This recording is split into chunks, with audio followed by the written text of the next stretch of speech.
Y recuerdo que cuando yo le renuncié al presidente Santos y él me dijo, Carolina, usted no se puede ir porque usted es como mi hígado y yo sin mi hígado no puedo vivir. Fuimos hasta hablar con el gobierno de Barack Obama ya para que cómo lo hacían y allá Cuéntenos. lo hacían cero, o sea, no era como la super estrategia, Sí. no, era un señor todos los días hablando con la gente de que tenían que poner en sus redes, o sea, Wow. apenas estábamos aprendiendo. Y empecé yo con 5 personas y terminé.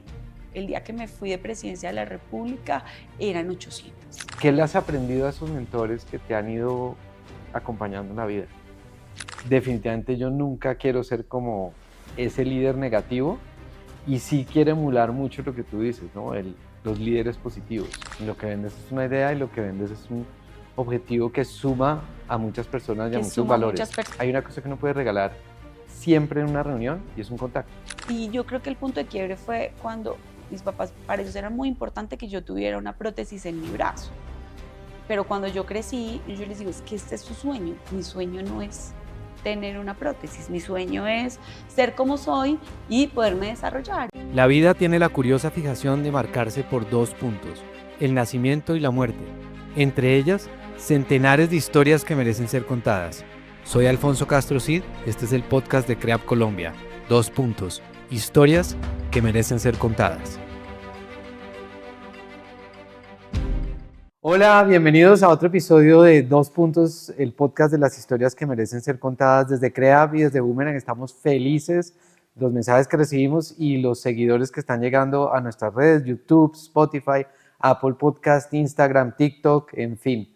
Síganos, suscríbanse y hoy, para variar, para cambiar de tema, tenemos una invitada espectacular. Carolina González, bienvenida a 2 puntos. Bueno, gracias Alfonso, gracias a todas las personas que nos están viendo, que nos están escuchando por conectarse. Yo también soy fan de este podcast, yo también ya lo sigo en Spotify y también en las redes, en Instagram. Buenísimo. No soy mucho de TikTok, pero en las otras sí. No, ahí vamos creciendo, siempre esto aparte arrancó curiosamente con un invitado que tuvimos aquí de una conversación como las que hemos tenido contigo, donde hablamos mucho de los retos que tenemos como personas. Caro, cuéntanos un poquito, porque yo te he visto que cada vez estás más metida. Hoy estás trabajando en una empresa grande de tecnología en Bogotá. Podemos decir el nombre abiertamente, Claro. ETV. Y estás liderando temas nuevamente metida por ahí, por el bichito de la educación en lo digital. Cuéntanos cómo viene eso y por qué llegas ahí. Bueno, pues primero, yo soy una apasionada de aprender. Creo que cuando me dicen experta en algo, digo, no, yo soy un aprendiz permanente porque realmente una de mis pasiones es aprender y lo ha sido desde muy chiquita. Yo soy de Manizales y desde niña siempre fue como el querer estudiar, el querer aprender, se convirtió en una meta. Digamos, en mi casa no pudieron meterme al colegio antes que o sea, mejor dicho, de mis hermanos, yo fui la última en entrar al colegio. Okay. Porque mis papás tenían un poco de susto de pronto de que iban a decir los compañeritos, el bullying y demás. Entonces, digamos que como que desde mi infancia fue como el ver el aprendizaje como una meta. Como un desafío como y un un reto. desafío. Y también la preocupación, me imagino yo, de los papás por cuidarte, que eso los pasa a todos. Tú ahora que eres claro. mamá, uno tiene ese... Y uno siempre tiene, y ahora que soy mamá lo comprendo mucho mejor, y es que los miedos son de uno, no son de los niños. Sí. Y yo creo que desde ahí es donde nace como ese amor por aprender, y en el colegio, en la universidad siempre fui como muy apasionada por no solamente aprender lo que me toca, yo estudié marketing, no solo lo que me toca, sino de otras cosas adicionales. También soy muy, digamos, fan de la investigación de mercados y por eso fue que luego de Manizales me vine a Bogotá para hacer mi especialización y maestría en psicología del consumidor, en hacer investigación de mercados. Lo chistoso es que después de hacer la especialización y la maestría decidí que no me iba a dedicar a eso. ¿Pero por qué? al no, marketing. Doble clic. Doble clic. Yo siempre digo, hagamos doble clic. Porque, claro, yo empecé acá, cuando yo llegué a Bogotá, a los pocos meses, empecé a trabajar en una empresa de telecomunicaciones, en Telefónica, y estuve 6 años, y empecé a trabajar en el área de marketing. y apasionada por la investigación de mercados, por la generación de productos y demás.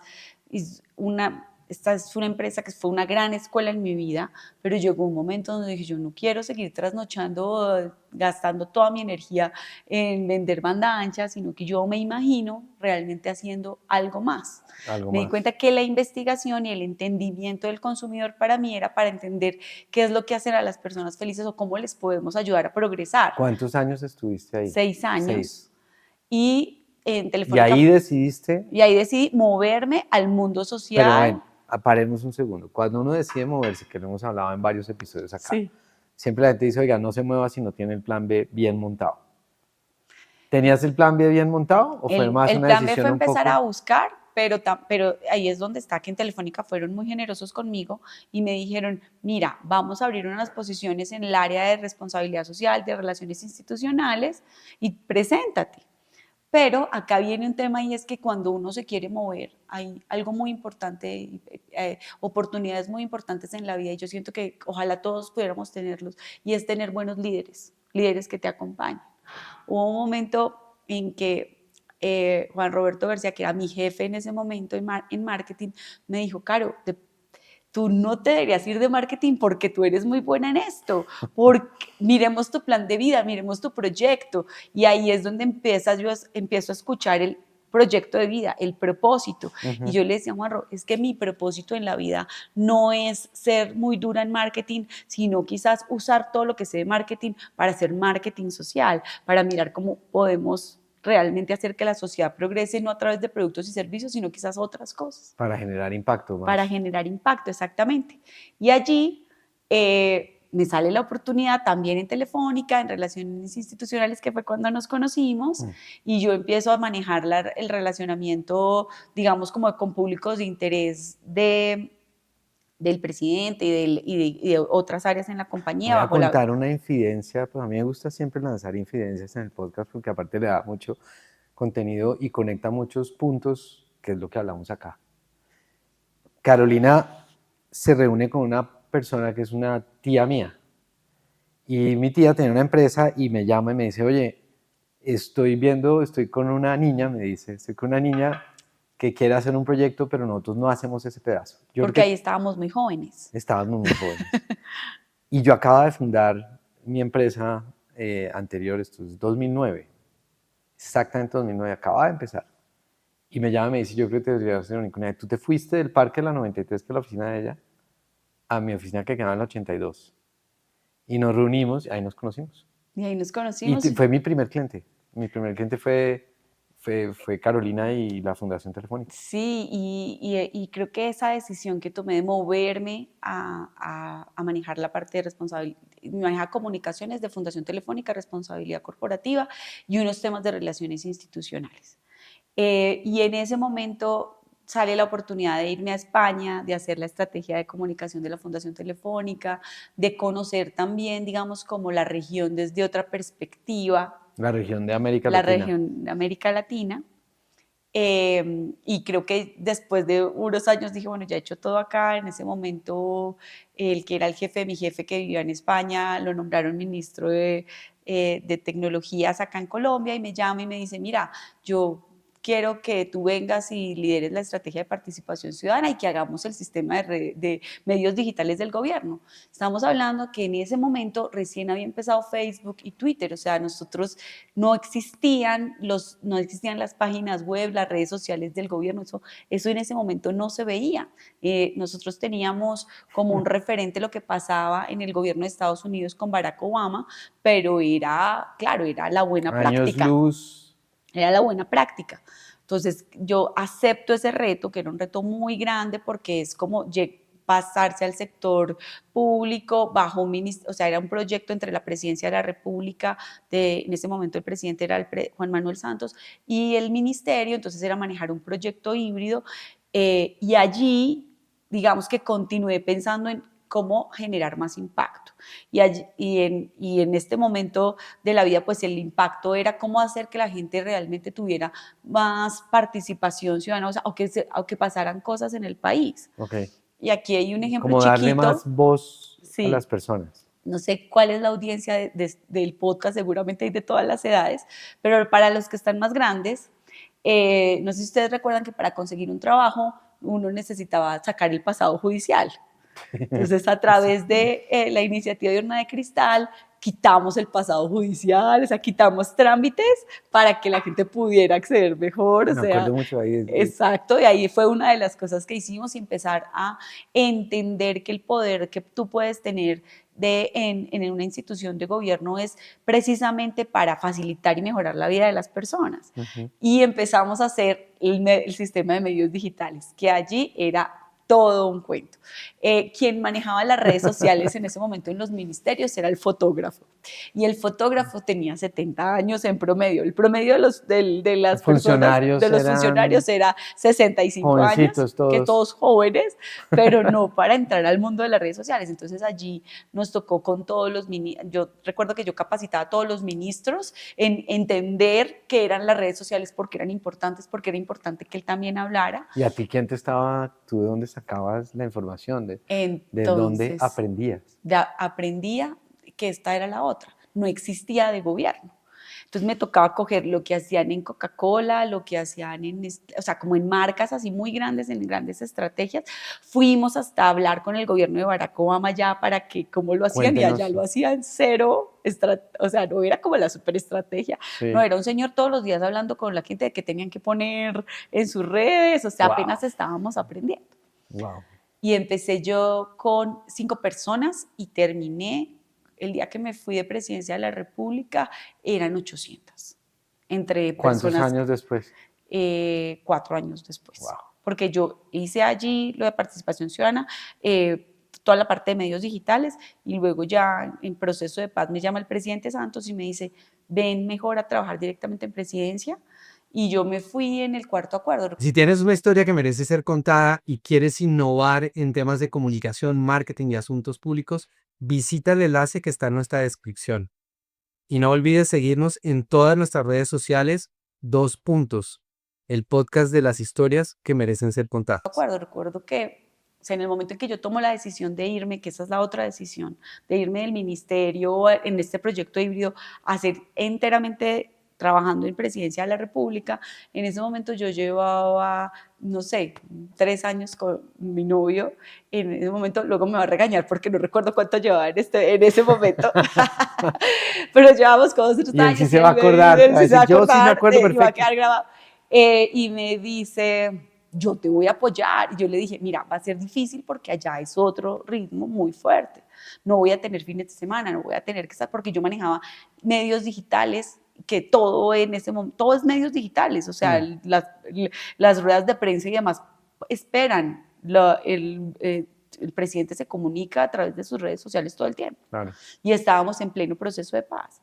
Y mi novio en ese momento me dice, yo te voy a apoyar, vamos para adelante. Y a los 6 meses me dice, este trabajo es más importante para ti que todo, y de pronto no. Entonces, claro, yo empecé a reevaluar y decía, Dios mío, ¿qué voy a hacer? ¿Te acuerdas y que hablamos que me me ibas a matrimonio. apoyar? Entonces me propone matrimonio, y yo recuerdo que yo trabajé hasta 2 días antes de casarme. Pero te y propuso renuncié. Matrimonio en medio de la coyuntura. En medio de la coyuntura dijo, casémonos y no sé qué. Entonces fue una decisión de vida, porque fue como, o sigo acá en el frenesí, y además yo no soy política, yo soy técnica. A mí lo que me gusta es trabajar por el impacto de la sociedad, por la educación, o sea, pero no, o en ese momento por lograr realmente generar una comunicación entre ciudadanos y gobierno, pero no para que yo tuviera, yo no tengo fines políticos.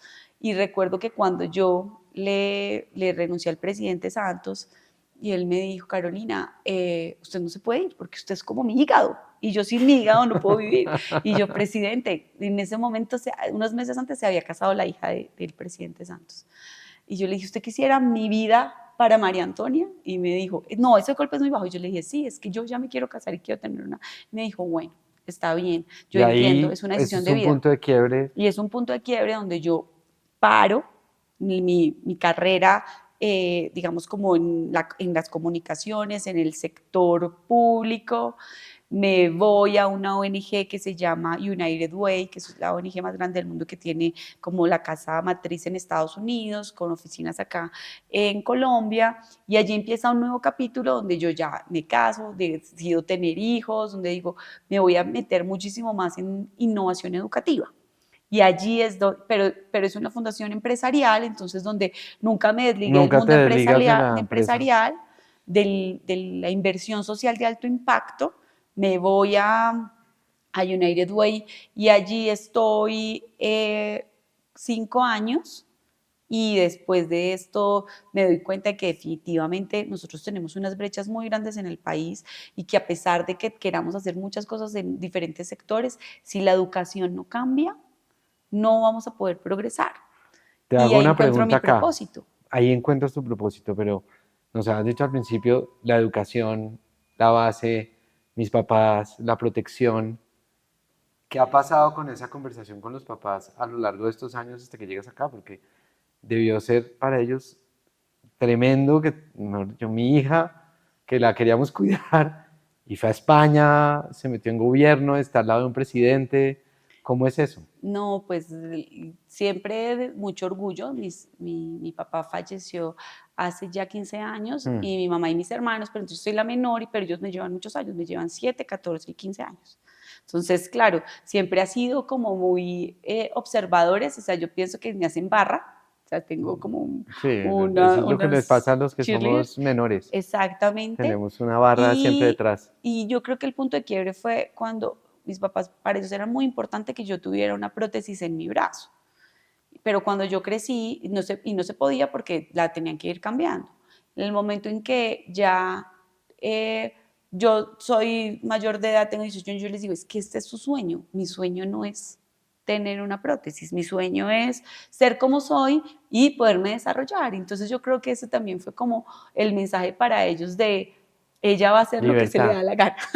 Sí. De libertad, exactamente, como de yo me voy a seguir el camino que decida y no el que otros creen que es mejor para mí. Ujú. Eh, y pues yo Y soy de muchas Manizales, veces, amo Manizales, pero realmente para mí todo el desarrollo y todo, digamos como que todo el mundo de oportunidades las he podido tener más en Bogotá. Y claro, y también digamos que esa distancia hace que haya mucha más independencia. descubres el propósito, nos ibas a contar, dices, esto sí es lo mío. Y recuerdo mucho que hemos tenido en los últimos años algunas conversaciones donde los dos hablamos del propósito, ¿no? ¿Qué es lo que estamos haciendo? ¿Qué deberíamos hacer? Lo hablamos mucho acá. Y ahí viene un encuentro bonito contigo misma en el tema de cómo defino mi narrativa, que tiene que ver todo, con todo Claro. lo que hacemos, ¿no? De comunicación, de... Y me acuerdo mucho que lo hablamos y yo también me metí un poquito, como digo yo, a veces uno se le mete, la gente que le abre uno el corazón y le abre la vida, le dice uno le dice, me voy a meter en el rancho. Y yo me dije, claro, hay que seguir brillando como lo has hecho con todo lo que tienes y todo lo que te hace única. Y me acuerdo que tú decías, tienes toda la razón. Ahí tú, y lo decías ahora, te rodeaste de buenos líderes y has tenido coaches o mentores mejor.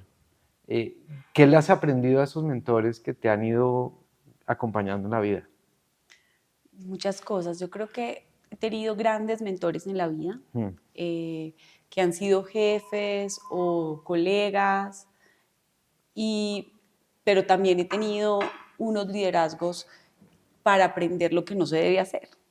Yo creo que uno tiene que tener el blanco y el negro para saber cuál es Mm. el líder que quiere ser.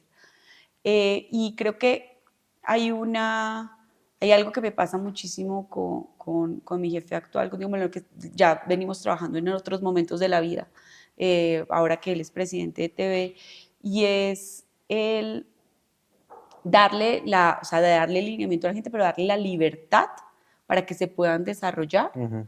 y sobre todo o sea, tener como ese rol de maestro, pero en el momento en que tienes que dejar al otro solo, dejarlo que brille.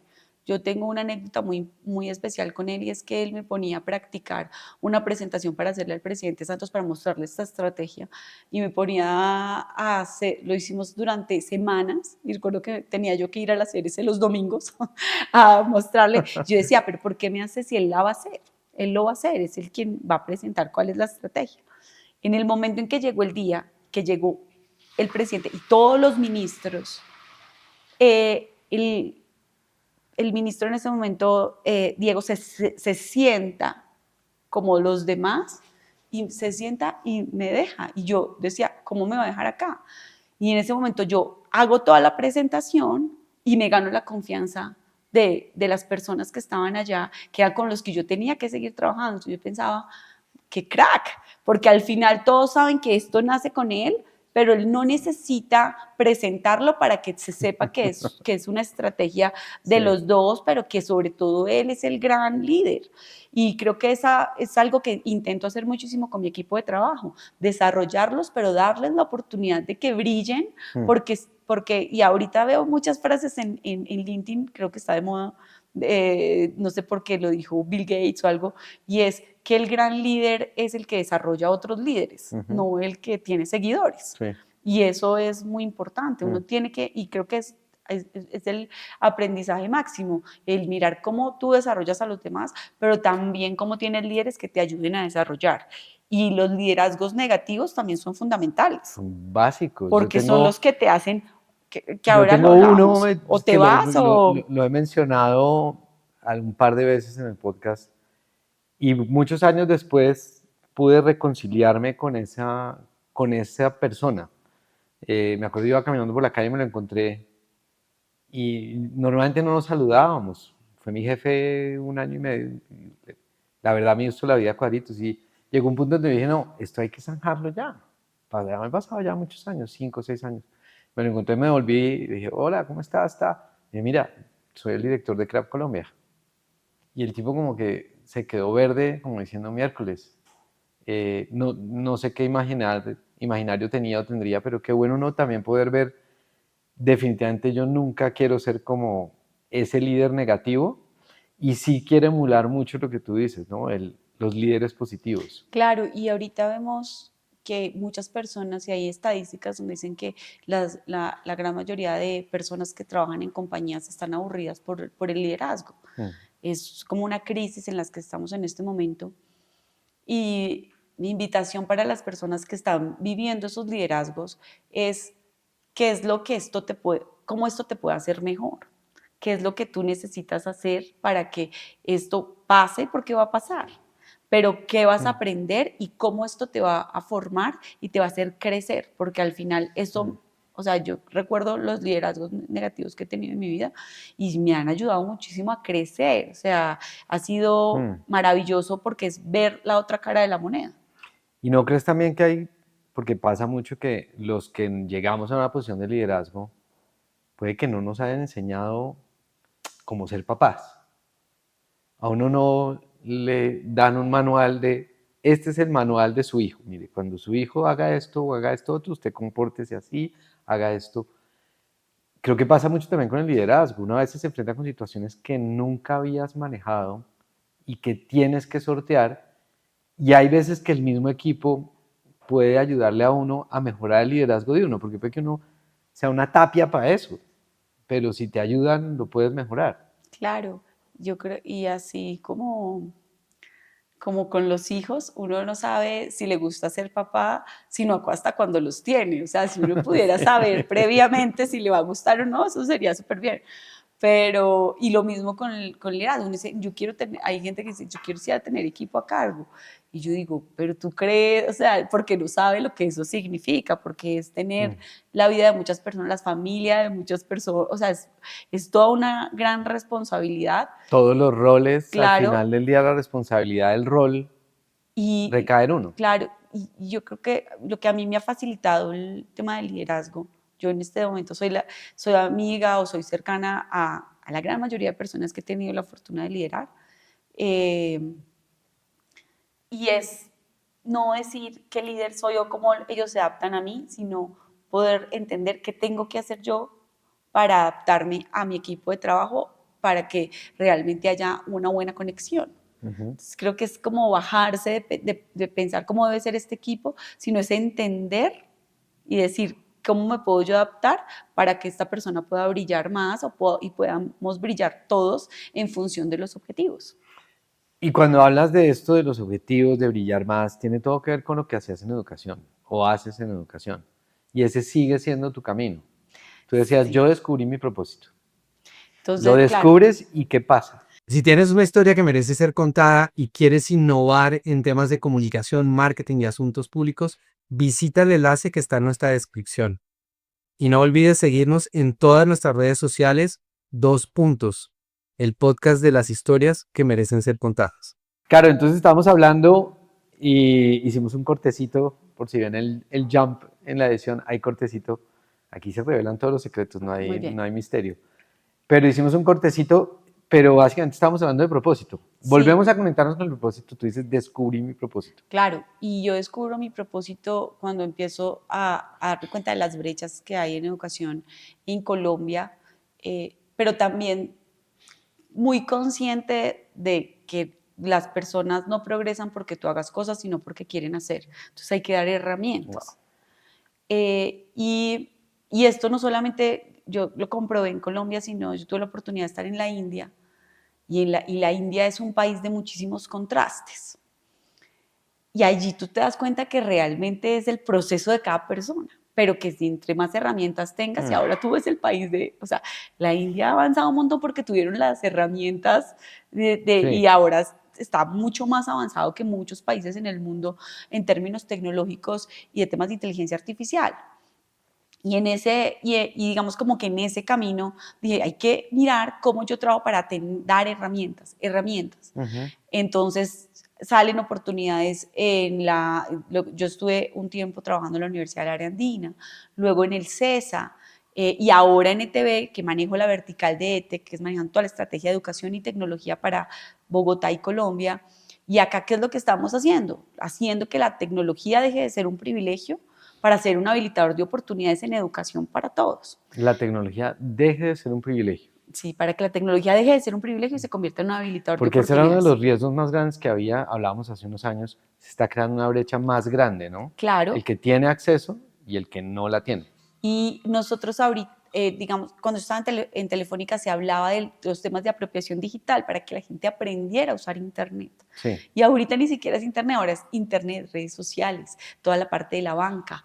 Y con inteligencia artificial muchísimo más. Entonces, ¿qué es lo que está pasando con la inteligencia artificial? Que está abriendo mucho más las brechas, porque si tú no tenías primero unas habilidades desarrolladas y no usas adecuadamente la tecnología, pues la inteligencia artificial pues lo que hace es que te rezaga o te vuelve más productivo. Y, por ejemplo, en la educación. Entonces, las personas que usan los estudiantes que usan inteligencia artificial aceleran el aprendizaje del 27% más.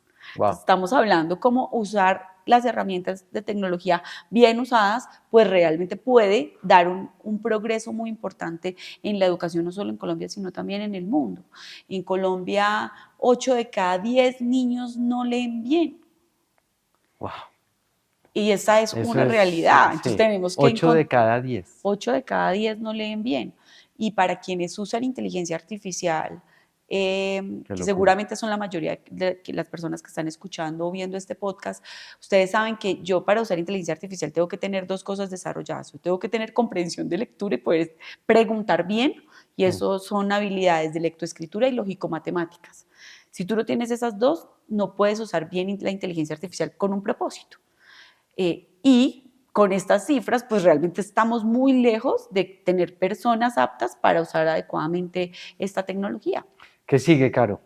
Porque eres joven, Gracias, estás en este momento en una mega empresa con la capacidad de influir bastante, moviendo los temas, pero ese propósito, ese sueño, ¿a dónde te llega la imaginación? Pues mi sueño es que realmente logremos tener unos mejores índices en el país. O sea, mi sueño ni siquiera es el de Carolina, es el del país. Y es cómo mejoramos en las pruebas PISA, en lectoescritura y en matemáticas. Y yo soy súper agradecida con ETB porque me permiten no solamente trabajar, sino desarrollar este propósito y lo que hago es articular. Entonces, a través de TED estoy articulando a las CETEX, a la industria, a las universidades, para mirar cómo dejamos de hacer cosas aisladas para hacer estrategias realmente articuladas que nos ayuden a mover los indicadores en el país. Entonces, ¿qué sigue para mí? Es realmente mirar cómo movemos la aguja, movemos ese indicador que se va a ver reflejado en mejores condiciones y calidad de vida para las personas, para los niños, los jóvenes y las familias en el país. Yo tengo un gran compromiso no solo con la educación del país, sino con la educación de mis hijos. Mi hija Fátima tiene 7 años, Joaquín tiene 4 años y soy una mamá súper comprometida también con que ellos se puedan desarrollar y a través de ellos pues desarrollar también mi proyecto personal. Súper caro. Y ahí conectándolo con lo que estabas diciendo, no quiero dejar pasar porque sé que lo hiciste, lo vimos, hiciste un TED Talk. ¿Cómo fue esa experiencia? ¿Cuándo fue? ¿Dónde? Pues Claro. obviamente que lo podemos ver en redes, pero... Entonces, en el desarrollo, o sea, como que en todo este propósito que me he dado cuenta que pues tengo que visibilizar lo que está pasando en educación y los nuevos modelos de educación y que hay una solución. No es visibilizar el problema, sino visibilizar la solución. Y en el camino, pues aparece Mauricio Salazar que me dice, mira, tú esto que te estás inventando es una idea y deberías llevarla a una charla TED. Y pues yo tengo la fortuna de haber dado conferencias acá, en otros países y estar de pronto en entrevistas así como en este podcast que me encanta, muchas gracias. Pero una charla TED es una cosa muy diferente, es entrar en una experiencia de vida que te reta a otro nivel y es que tienen un formato, o sea, tú tienes que seguir el formato de la charla, tiene que tener una duración, tiene que tener unas condiciones. Y cuando tú entras aceptas y te hacen firmar que aceptas esa tortura que luego se convierte en algo muy chévere. Y además tú firmas diciendo, tú vas a pasar por todo eso, vas a hacer la charla y solo si en Estados Unidos lo aprueban, la publicamos. O sea, no es seguro. Tenemos potestad de publicarla. Tenemos potestad de publicarla. Es verdad. Eso la gente no lo sabe. Hay mucha gente que dice, yo quisiera tener un TED, voy a mañana hacer un TED. No, porque, pues, o sea, los oficiales los publica la página de TED. Y la pueden encontrar en YouTube, pueden poner charla TED Carolina González Tavares, porque hay muchas Carolinas González, les toca poner Carolina González Tavares, y ahí me van a encontrar, y habla sobre un nuevo modelo de educación. El nuevo modelo de educación que es el que yo creo que es el que va a llevar no solo a Colombia, sino a todos los países a otro nivel. Y realmente fue una experiencia que además te da muchísima confianza, pero que te muestra que el propósito es superior a tu ego o a lo que tú quieras vender, porque finalmente lo que estás vendiendo es una idea. Lo que vendes es una idea y lo que vendes es un objetivo que suma a muchas personas y a muchos valores. Muchas personas. Incluso yo hablo desde la revolución industrial de qué pasaban los procesos, de diferentes modelos de educación, de qué está pasando hoy en la educación del siglo XXI, de qué debería pasar, y todo en 10 minutos. Todo en 10 minutos. Además, como lo ven, Carolina es una de estas personas que hace algo muy natural, que es una conectora y una enlazadora de contactos. Constantemente nos estamos pasando, sí, que los dos lo hacemos muy naturales. Yo siempre digo a la gente, hay una cosa que uno puede regalar siempre en una reunión y es un contacto. Siempre alguien necesita algo y uno de pronto conoce a alguien que sabe hacer eso que la persona necesita. Claro. Y regalar un contacto no cuesta. No cuesta. Y aquí, hablando de este tema de los contactos y de los tips, hay algo y es, la semana pasada yo estaba en un foro de marca personal y me decían, ¿cuáles son los tips que tienes para tu marca personal, para trabajar en tu marca personal? Y en general uno se imagina publicar más en redes, hacerlo continuamente, generar contenido de valor, encontrar tu propósito, pero el quinto y el que me parece fundamental y el que me parece más difícil de desarrollar es el de hacer networking o relacionamiento con propósito. O sea, todos los momentos son para conectarse con las personas y por qué no dejar un contacto o conectar a alguien con otra persona. ¿Por qué? Porque a través de estas redes y estas conexiones es que se pueden generar las grandes oportunidades. Así es. Carolina, yo siempre inspirado de verte, de escucharte, de ver esa energía que transmites desde el día 1 que nos conocimos. Como digo yo, este podcast me permite invitar a las personas que son cercanas a la casa, cercanas a mi corazón, a mi mente. Me encanta que vinieras. Me gustaría que tuviéramos 2 horas de podcast porque nos da para mucho más. Pero bueno, el tiempo siempre se acaba y siempre dejamos en punta. Espero el siguiente capítulo, u otro TED, o un libro, o otra Muy charla. bien. Y podemos hablar de inteligencia artificial. Y debemos hablar de inteligencia artificial porque sé que estás tremendamente metida ahí, lo tocaste, pero el propósito creo que es más grande que la inteligencia artificial. Claro que sí. Caro, mil gracias. Gracias a ti por la invitación, porque tú también estás en mi corazón. Luego es mi sueño, otro de mis metas es crear un podcast, te invitaré. Ojalá. Y gracias a todos los que nos están viendo, los que nos están escuchando y nada, pues conectados con el propósito. Y una cosa que sí quisiera dejar y es, todos podemos hacer algo para que una persona aprenda y mejore su vida. Ya escucharon, todos podemos hacer algo porque una persona aprenda y mejore su vida. Carolina González Tavares, síganla, búsquenla, la charla TED vale la pena totalmente, invítenla, sé que se toma un café con quien la invite y una buena charla. Y a ustedes, recordarles, síganos, suscríbanse a nuestras redes, YouTube, Spotify, Apple Podcast, Instagram, TikTok, en fin, ahí nos encuentran, aquí les dejamos todos los enlaces y siempre un like, una suscripción nos llega a todo el equipo que hace este podcast al corazón. Muchas gracias y nos vemos en el próximo episodio.